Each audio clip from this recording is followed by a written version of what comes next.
Me gëzim kam ardhur me shuarën të kish, kushtuar shenjtores dhe martirës të madhe Shënë Premte, e cila është një nga martirët më të dashurat kishës tonë, dhe kjo është arsyeja përse në të gjithë botën ortodokse janë me mira kisha kushtuar kësaj. Por ne mblidhemi jo vetëm thjesht për kujtuar. Në kishë në ortodokse koha nuk kuptohet siç kuptohet në botë. Tek Zoti nuk ka kohë, po i përmbledh gjitha korat. E çdo gjë që është ngjarje historike, kur preket nga Perëndia, kthehet në transhistorike, që do thotë është për gjitha korat. Dhe jetët e shenjtorëve nuk janë thjesht biografi, ashtu si ikonat nuk janë thjesht portrete, ato kanë një dimension tjetër, sepse jetët e tyre u prekën nga hiri i Shpirtit Shenjtë dhe u shenjtëruan, e nëpërmjet shenjtërimit të tyre e rrezatojnë vazhdimisht këtë gjë. Shënë Premtja lindi në shekullin e dytë pas Krishtit, kur perandori ishte Adriani në Rom, dhe ishte bij e vetme, prindrit Agathoni dhe Politia nuk kishin fëmijë dhe u lutën për një kohë të gjatë. Dhe Zoti dëgjoi lutjen e tyre dhe lindi këtë fëmijë. Në moshën 12 vjeçare, sipas sinaksarëve, prindrit e saj ndruan jetë. Dhe ajo shkoi në një manastir. Dhe aty u përkushtua lutjes, kreshmimit dhe jetës asketike.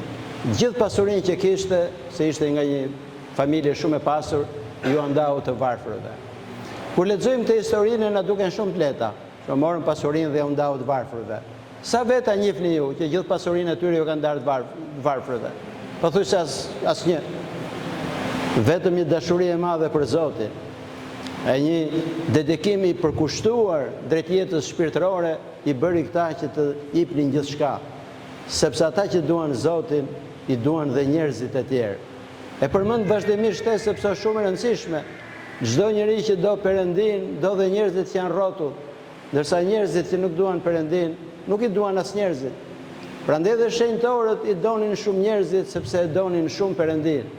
Nga kjo dashuri që kishin për Perëndin, hiri i Shpirtit Shenjtë ishte i pranishëm në jetën e tyre. Dhe mbasi qëndroi disa kohë në manastir, në jetë të devotshme, mendoi që drita duhet përhapur. Sepse nëse ne kemi dritën brenda dhe besojmë që e kemi, nëse nuk e përhapim tek tjerët, ne mbajmë vetëm për vete, ajo jo vetëm që do paksohet, po do filloj edhe të mbaroj dhe në fund fare do shuhet. Prandaj çdo krishter që beson që ka dritën, që është ndriçuar nëpërmjet pagëzimit nga Shpirti i Shenjtë, duhet vazhdoj ta predikojë këtë gjë, duhet ta përhapi këtë dritë edhe tek njerëzit që janë rrotull. Nëse ne nuk e ndezim kandilin ton brenda shpirtit ton, nuk mund ta përhapim dot tek tjerët. Prandaj dhe nga dashuria e madhe që kishte për gjithë njerëzit, shkoi në të gjithë fshatrat që në atë kohë ishin pagan për të përhapur dritën e Ungjillit dhe dritën e Krishtit. Dhe fama e saj u përhap. Dhe paganët nga cmira, nga xhelozia, sepse po largoheshin njerëzit dhe po i afroheshin dritës së Krishtit, shkuan dhe denoncuan tek Perandori, duke shpifur që ajo bën magjira, duke shpifur për gjëra të tjera të ndryshme, si çdo gjithmonë. Sa herë që errësira shikon dritën, mundohet ta shuaj, por drita e Zotit nuk mund të shuhet dot, sepse është drita që s'perëndon dot kurrë. Si themin në Pashk, janë e merrni dritë nga drita që nuk perëndon, sepse drita e Zotit është e përjetshme. E çdo njeri që ka predikuar dritën e Krishtit, pa dyshim që kanë ndriçuar dhe mira njerëz të tjerë. Dhe Perandori dha urdhër ta arrestojnë, dhe kur e pa, ishte një vajzë shumë e bukur, madje i propozoi që mund ta bënte edhe perandoresh nëse hiqte dorë nga besimi në Krishtin. Pa ai qëndroi me forcë, dhe me një qëndrueshmëri shumë të madhe, duke i thënë Perandorit që unë nuk mund të heq dorë nga Krishti që është Perëndia e vërtet, unë do qëndroj në dritën, e jo të bashkohem me perënditë tuaja që janë errësirë. E Perandori i zemëruar urdhëroi që të ndizet një kazan i madh me vaj, me plumë të shkrirë dhe me piper, dhe mbasi u ndez dhe po valonte, urdhëroi që ta hedhin brenda. Dhe e hodhën. Por Zoti kishte një plan tjetër për të. Ashtu siç Perëndia ndihmoi dhe nuk i lejoi 3 djemt në Babiloni të digjen në furr, ashtu dhe Shënë Premten nuk e la që të digjet, po hodhi një ves që e ftohu për atë zjarrin. E Perëndori, duke menduar që nuk ishte ndezur mirë, urdhëroi që të ndizet akoma dhe më mirë dhe u afrua duke i thënë që se keni ndezur. Dhe kjo mori disa pika nga kazani dhe ja hodhi në fytyrë Perëndorit. Aq që nxehtë ishte ajo, saqë edhe fytyra e tij u dogj edhe syt ju dogjën dhe u verbua. Kur pa këtë çudi kaq të madhe, Perëndori u tremb dhe ju luti ran gjunjë duke thënë që lutju Perëndis tënd që të më kthej përsëri syt.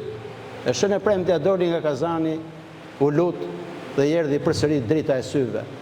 Dhe Perëndori e liroi atë gjë. Prandaj dhe në ikonën e saj, kur shikoni ju, paraqitet në një pjatë që janë dy syt, sepse ishte mbrojtëse e atyre njerëzve që kanë problem me syt.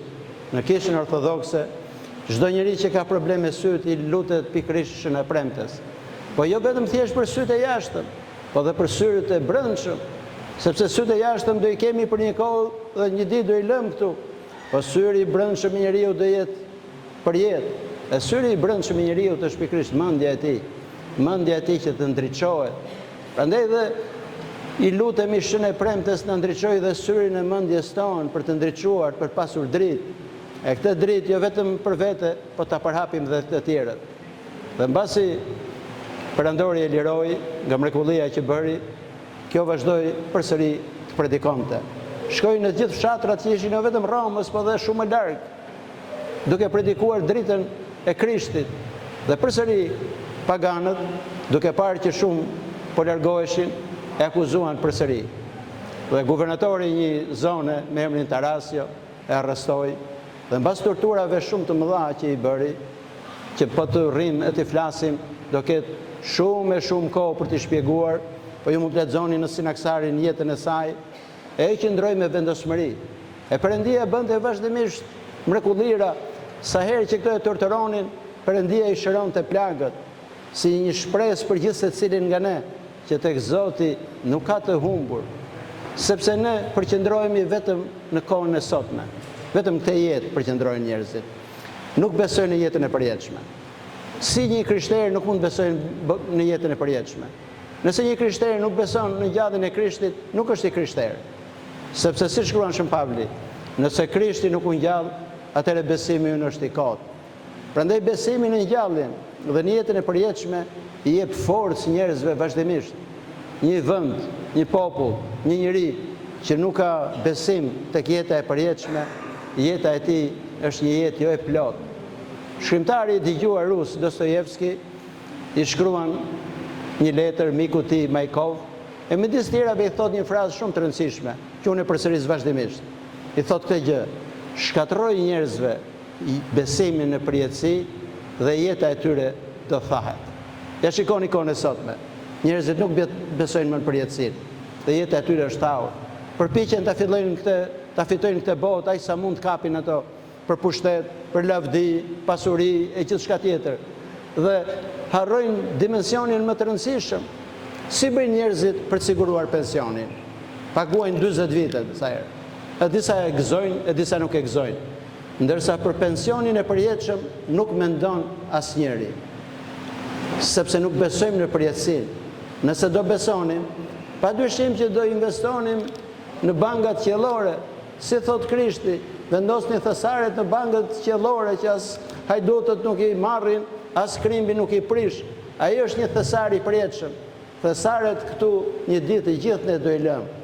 Dhe shenjtorët që kishin besimin në përjetësinë, e kishin dashurinë e Krishtit në shpirtin e tyre, e shikonin çdo gjë në dimensionin e përjetësisë. Dhe ndoshta mund duket si paradoks, po është e vërtetë. Një njeri që e shikon këtë kohë të përkohshme me dimensionin e përjetshëm, e gëzon edhe këtë kohë. Ndërsa një njeri që e shikon vetëm me dimensionin e përkohshëm, as të kohë nuk e gëzon. Një trembet, dikush thot u plaka, më hiku rinia, dikush tjetër më hikën vitet, dhe nuk e gëzon as këtë që ka. Nëse fitojmë Zotin, i kemi fituar të gjitha. E nëse humbasim Zotin, i kemi humbur të gjitha. Si na mëson Krishti në Ungjillin, e thot: kushdo që do fitoj jetën e tij do e humbas.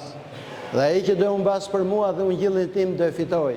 Çfarë do thot kjo frazë për ungjillin. Pikërisht këtë gjë do thotë.